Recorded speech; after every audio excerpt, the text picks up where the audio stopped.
कहानी की शुरुआत एक सीक्रेट लैब से होती है जहां मासूम बच्चों पर एक्सपेरिमेंट करके उन्हें हथियार बनाया जा रहा था। उन बच्चों में मैं भी शामिल थी। एक दिन मौका पाकर मैं वहां से जंगल के रास्ते भाग निकली। डॉक्टर के गुंडे मेरे पीछे पड़े लेकिन वे मुझे ढूंढ नहीं पाए। जब लैब की इंचार्ज डॉक्टर पाक मेरे कमरे में दाखिल हुई तो वहाँ का मंजर खौफनाक था। दीवारें खून से रंगी थीं और हर तरफ सिर्फ लाशें बिखरी थीं। उन सबको मैंने ही मौत के घाट उतारा था। डॉक्टर पाक ने देखा कि मेरे हमले के बाद भी कुछ बच्चे अभी जिंदा थे, लेकिन उसने क्रूरता की हद पार कर दी। उसने हुक्म दिया कि उन सभी के सिर में गोली मार दी जाए ताकि कोई सबूत न बचे। इसके बाद हम नोबलमैन को देखते हैं जो मुझे पकड़ने की कोशिश में पूरी तरह घायल हो गया था। डॉक्टर पाक ने उसे फटकारते हुए इलाज के लिए भेज दिया और मिस्टर चोई को आर्डर दिया कि हेडक्वार्टर में खबर कर दे कि वो लड़की मर चुकी है, जो कि लैब की दवा के बिना वो तड़प तड़प कर मर जाएगी। अगले दिन एक किसान अपनी गायों को चारा डाल रहा था, तभी उसकी नजर मुझ पर पड़ी। मैं वहाँ बेहोश पड़ी थी और मेरा पूरा शरीर खून से लथपथ था। वो तुरंत मुझे उठाकर डॉक्टर के पास ले गया। जांच के बाद डॉक्टर ने बताया कि सिर पर लगी गहरी चोट की वजह से मेरी याददाश्त पूरी तरह जा चुकी है। मिस्टर ली और उनकी पत्नी की कोई संतान नहीं थी, इसलिए उन्होंने मुझे गोद लेने का फैसला किया और डॉक्टर से वादा लिया कि वो मेरे मिलने की बात किसी को नहीं बताएंगे। इस हादसे के 10 साल बाद मैं अब बड़ी हो चुकी थी। पढ़ाई में मैं हमेशा टॉपर रहती थी और इसके साथ ही खेत में अपने पिता के साथ काम भी कराती थी, लेकिन हमारे हालात बिल्कुल अच्छे नहीं थे क्योंकि गायों के दाम गिरने से भारी नुकसान हो रहा था। सबसे बुरा तो ये था कि मेरी माँ को अल्जाइमर हो गया था। उनके इलाज के लिए बहुत पैसों की जरूरत थी, जो खेती से जुटा पाना नामुमकिन लग रहा था। रात को मेरे सिर में भयानक दर्द हुआ। ऐसा लग रहा था जैसे नसें फट जाएंगी। ये मेरे अतीत में हुए एक्सपेरिमेंट का साइड इफेक्ट था, लेकिन मैंने घर में किसी को भनक तक नहीं लगने दी। उसके बाद मैंने इंटरनेट पर माँ के इलाज ढूंढे, लेकिन इलाज बहुत महंगा था। अगले दिन मैं अपनी सहेली म्योंग ही से मिली, जो मुझे बताती है कि शहर में एक टैलेंट शो हो रहा है जिसका इनाम पूरे 30 लाख रुपए है। इतनी बड़ी रकम से मेरी माँ का इलाज और घर की सारी मुसीबतें खत्म हो सकती थी, इसलिए मैंने ये टैलेंट शो ज्वाइन करने का फैसला किया और तुरंत ऑडिशन देने पहुंच गए। वहाँ मैंने एक गाना गाया और अपनी छिपी हुई शक्तियों का इस्तेमाल करके माइक्रोफोन को बिना छुए हवा में उठा दिया, जिससे मेरा सिलेक्शन हो गया।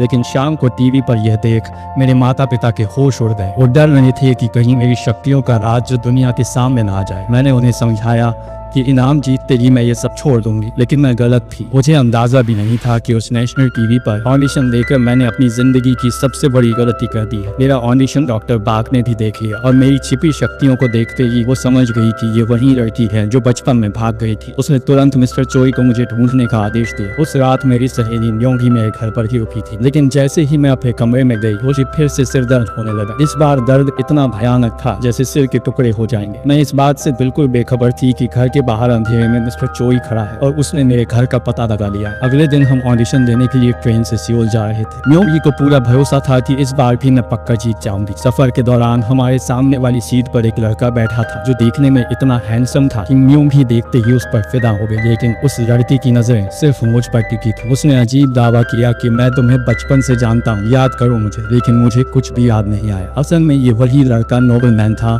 जो 10 साल पहले मुझे पकड़ने में नाकाम रहा था। जब मुझे कुछ याद नहीं आया तो उसने अचानक मुझ पर हाथ उठाने की कोशिश की। मैं डर गई और मेरी आंखों में आंसू आ गए, लेकिन उस लड़के की आंखों में कोई डर नहीं था। लेकिन पता नहीं कैसे उसे यकीन हो गया कि मैं वही लड़की हूँ, इसीलिए वो वहाँ से उठकर चला गया। लेकिन वो इतना पागल था कि जाते जाते उसने गुस्से में एक बेकसूर आदमी को बुरी तरह पीटा और चलती ट्रेन से नीचे फेंक दिया। जैसे तैसे मैं ऑडिशन देने पहुंची। मेरी परफॉर्मेंस इतनी अच्छी थी कि मैं तुरंत सेलेक्ट हो गई। इसके बाद जब हम बाहर निकल रहे थे तभी अचानक मेरे सिर में तेज दर्द होने लगा। मैं भागकर बाथरूम में गई। इस बार मेरी नाक से खून भी बह रहा था। मुझे डॉक्टर की कई बात याद आ गई कि मुझे एक दुर्लभ दिमागी बीमारी है। मेरे पास जिंदा रहने के लिए सिर्फ 1 या 2 महीने ही बचे थे और इसका इलाज सिर्फ डॉक्टर बाग के पास था। मैंने खून साफ किया और बाहर आ गई। टैक्सी का इंतजार करते हुए हमें कुछ ही पल हुए थे कि अचानक 2 काली गाड़ियां हमारे सामने आकर रुकी। उनमें से कई लोग निकले और हमें लिफ्ट देने की जिद करने लगे। उनका इरादा हमें किडनैप करने का था। जब म्योंग ने मना किया तो उन्होंने हमें घेर लिया, लेकिन मौका मिलते ही हम दोनों वहां से भाग निकले। हम किसी तरह अपने होम टाउन तो पहुंच गए, लेकिन वहां काफी सन्नाटा था। बहुत देर इंतजार करने के बाद भी कोई बस नहीं आई। तभी वहां नोबलमैन अपनी गाड़ी लेकर आ गया। उसने झूठ बोला कि बस कुछ किलोमीटर दूर पंचर हो गई है और हमें लिफ्ट ऑन की, लेकिन ट्रेन वाले हादसे के बाद मैं उसके साथ जाने की गलती नहीं कर सकती थी। तभी उसने मुस्कुराते हुए कहा तुम्हें जल्दी घर जाना चाहिए, तुम्हारे माता पिता बूढ़े हैं, क्या होगा अगर उन्हें कुछ हो जाए। ये धमकी सुनते ही मैं पागलों की तरह अपने घर की ओर दौड़ी। जब मैं घर पहुंची तो मैंने देखा कि मेरे माता पिता सही सलामत थे और म्योंग ही के पिता के साथ गेम खेल रहे थे। मुझे एहसास हो गया कि यह सिर्फ तूफान से पहले की शांति थी। इसी बीच हम देखते हैं कि एक वैज्ञानिक जब अपने घर लौटा तो उसने पाया कि नोबलमैन ने उसके पूरे परिवार की बेरहमी से हत्या कर दी है। जब उसने नोबलमैन से पूछा कि उसने उसके परिवार को क्यों मारा तो नोबलमैन के साथ खड़ी लड़की ने जवाब दिया कि हमें हेडक्वार्टर से सिर्फ तुम्हें मारने का आर्डर मिला था, लेकिन उसमें कोई मजा नहीं आता। इसके साथ ही उन्होंने उस वैज्ञानिक को भी मार डाला। फिर नोबलमैन एक बॉडीगार्ड के पास गया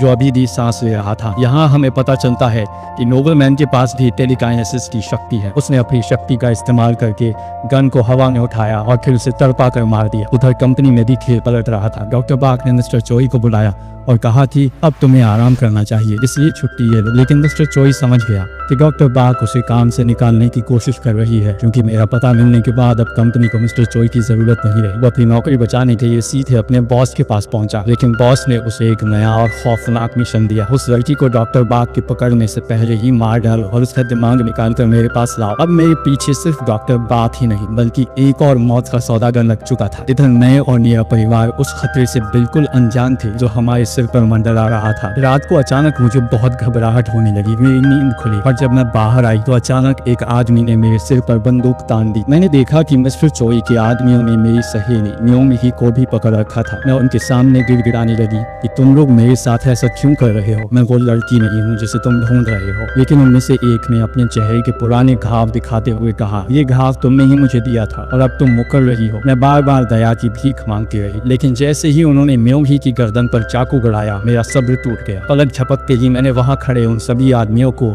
मौत के घाट उतार दिया। मैंने आखिरी बचे आदमी को ठंडी आवाज में कहा, मैंने कहा था ना कि मैं वो नहीं हूँ, क्या तुम्हें एक बार में समझ नहीं आता? और ये कहकर उसे भी खत्म कर दिया। म्योंग ही मेरा ये खौफनाक रूप देखकर बुरी तरह डर गई थी और जब मुझे होश आया तो मुझे खुद यकीन नहीं हो रहा था कि ये सब मैंने अकेले कैसे कर दिया। तभी नोबलमैन वहां आया और जोर जोर से तालियां बजाते हुए बोला, वाह, लगता है तुम्हारी यादें वापस आ रही हैं। सच कहूं तो एक पल के लिए मैं भी तुम्हारी इस मासूमियत से धोखा खा गया था। नोबलमैन ने म्योंग ही की तरफ देखकर उसे कहा, क्या तुम्हें ये अजीब नहीं लगती? खेती करना, घर का काम करना, फिर तुम्हारे साथ घूमना, तुमने कभी इसे पढ़ते हुए देखा है क्या? फिर भी ये हर साल क्लास में टॉप कैसे करती है? अगर ये चाहे तो पूरे देश में टॉप कर सकती है, किसी भी भाषा को एक बार सुनकर सीख सकती है, लेकिन ये जानबूझकर ऐसा नहीं करती ताकि किसी को इस पर शक ना हो। म्योंग ही को अभी भी यकीन नहीं हो रहा था, जिससे नोबलमैन थोड़ा निराश हुआ। उसने मुझे धमकी देते हुए कहा, देखो, हम शरीफ लोग हैं, खून खराबा नहीं चाहते। अगर तुम्हें अपनी याददाश्त और अपना अतीत जानना है तो चुपचाप मेरे साथ चलो, वरना तुम्हारे माता पिता और इस शहर में तुम जिसे भी जानती हो, हम उन सबको मार डालेंगे। मेरे पास कोई और रास्ता नहीं था, इसलिए मैं उनके साथ जाने को तैयार हो गए। इस बीच हम लोग हेडक्वार्टर पहुंच गए। बाहर से देखने में ये जगह एकदम खंडहर लग रही थी, लेकिन अंदर डॉक्टर बाक की सीक्रेट लैब थी। वहां पहुंचते ही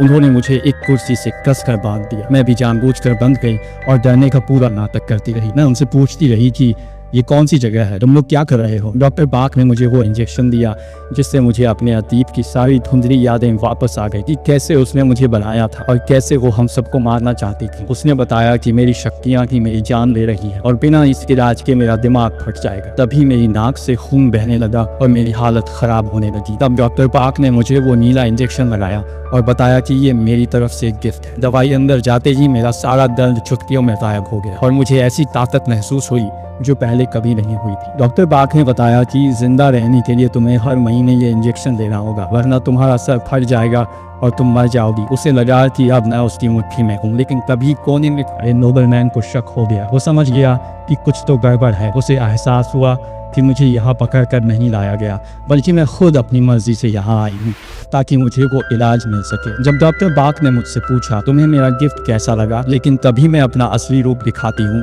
और मैंने मुस्कुराते हुए कहा, सच कहूँ तो यह मेरी सोच से भी बेहतर है। और अब यही पल मैंने वहाँ खड़े गार्ड को एक ही झटके में जान से मार दिया। मेरा यह रूप देखकर डॉक्टर बाक समझ गई कि उसने मुझे दवाई देकर बहुत बड़ी गलती कर दी है। उसने तुरंत कमरे में जहरीली गैस छोड़ने का ऑर्डर दिया, लेकिन जब धुआं हटा तो मैं वहाँ थी ही नहीं। मैं छत तोड़कर सीधा कंट्रोल रूम पहुंची और वहाँ के सारे गार्ड्स को मार गिराया। मैंने डॉक्टर बाक पर गन तानी और उसे बताया, तुम्हें क्या लगा मैं तुम्हें भूल गई? एक भी दिन ऐसा नहीं बीता जब मुझे वो दिन याद ना आया हो, जब तुमने मुझे मारने की कोशिश की थी। मैंने उसे समझाया कि मुझे पता था मेरा वक्त खत्म हो रहा है और तुम्हें ढूंढना मुश्किल था, इसलिए मैंने अपनी पूरी प्लानिंग बदल दी। मैंने याददाश्त खोने का नाटक किया और जानबूझकर टीवी पर हॉर्न भी सुन दिया ताकि तुम लोग खुद चलकर मेरे पास आओ। मुझे बस वो इंजेक्शन चाहिए था। फिर मैंने डॉक्टर बाग के पैर में गोली मारी और पूछा, अब बता दवाई का फार्मूला कहाँ है। उधर बाहर नोबलमैन और मिस्टर चोई के आदमियों के बीच गोलीबारी शुरू हो गई थी। मैं डॉक्टर बाग को घसीट कर ले जा रही थी कि तभी नोबलमैन वहां आ गया और उसने मुझ पर जोरदार हमला किया, लेकिन मुझे रत्ती भर भी दर्द नहीं हुआ। मैंने उसे कहा, मुझे तुम्हें उसी दिन मार देना चाहिए था। उसके बाद वो मुझ पर टूट पड़ा, लेकिन सच कहूं वो मेरे सामने कुछ भी नहीं था। मैंने उसे जमीन पर पटका और कहा, तू तब भी कमजोर था और आज भी कमजोर है। नोबलमैन को गुस्सा आया, उसने पूरी ताकत लगाई, लेकिन मैंने उसे पूरी तरह पीटा। मैं उसे बार बार थप्पड़ मार रही थी, यह एहसास दिलाने के लिए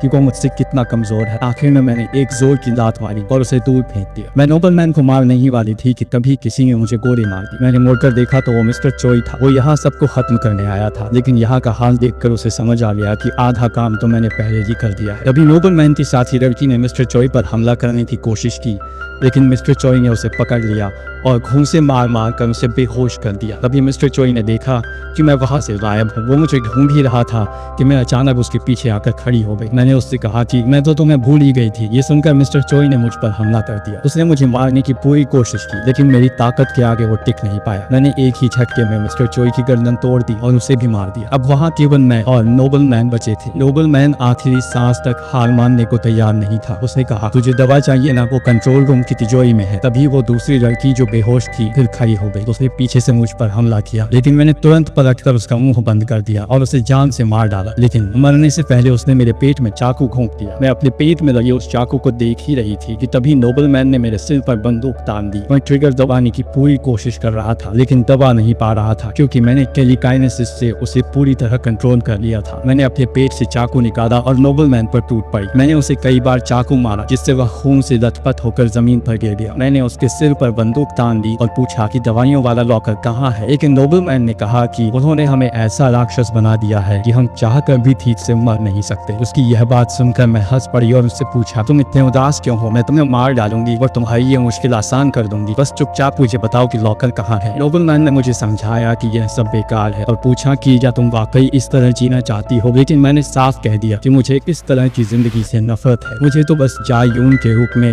अपने माता पिता के साथ रहना था। और यह कहने के बाद मैंने उसे भी मार डाला। सबका किस्सा खत्म करने के बाद मैं लैब के अंदर गई। मैंने वहां मौजूद वो सारी दवाइयां अपने साथ ले ली जिनकी मुझे सख्त जरूरत थी। सब कुछ खत्म करने के बाद जब मैं घर लौटी तो वहां पुलिस को पाया, इसलिए मैं छिपते हुए अपने माता पिता से मिलने अस्पताल गई। वहाँ मुझे पता चला कि माँ की हालत बहुत नाजुक है। वो अल्जाइमर की आखिरी स्टेज में थी। उन्हें बचाने के लिए मैंने अपने पिता को वो दवा दी जो मैं लैब से लाई थी। मैंने उनसे कहा कि यह दवाई माँ को और 8 महीने तक जिंदा रख सकती है, लेकिन मेरे पिता ने दुखी होकर कहा कि माँ के लिए अब भगवान के पास जाना ही सबसे अच्छा होगा ताकि उन्हें इस दर्द से मुक्ति मिल सके। मैंने पिता से वादा किया कि मैं उनके लिए वापस आऊंगी, लेकिन जाने से पहले मेरे पिता ने भावुक होकर कहा, चाहे तुम कहीं भी पैदा हुई हो, चाहे तुम कैसे भी पैदा हुई हो, हमने तुम्हें हमेशा अपनी सगी बेटी की तरह ही प्यार किया है। उन्होंने मुझे जाने के लिए कहा और जब वे पीछे मुड़े तो मैं वहाँ से जा चुकी थी। जाते वक्त मेरी सहेली म्योंग ही को भी महसूस हुआ कि मैं वहाँ आई थी। शायद ये हमारा आखिरी अलविदा था। 3 महीने बाद कहानी एक नई जगह पहुँचती है। मैं डॉक्टर बाग की जुड़वा बहन आइरीन के पास पहुंची, जो इन सबसे दूर एक शांत जीवन जी रही थी। लेकिन मैंने उसे भी ढूंढ लिया क्योंकि मुझे अपनी बीमारी का अभी तक कोई पक्का इलाज नहीं मिला था। मुझे देखकर आइरीन ने कहा, तो तुम हो जायूं, मैंने तुम्हारे बारे में बहुत सुना है। मैंने जवाब दिया, तो तुम्हें पता होगा कि तुम्हारी बहन और बाकी लोगों के साथ क्या हुआ। मुझे अपनी बीमारी का परमानेंट इलाज चाहिए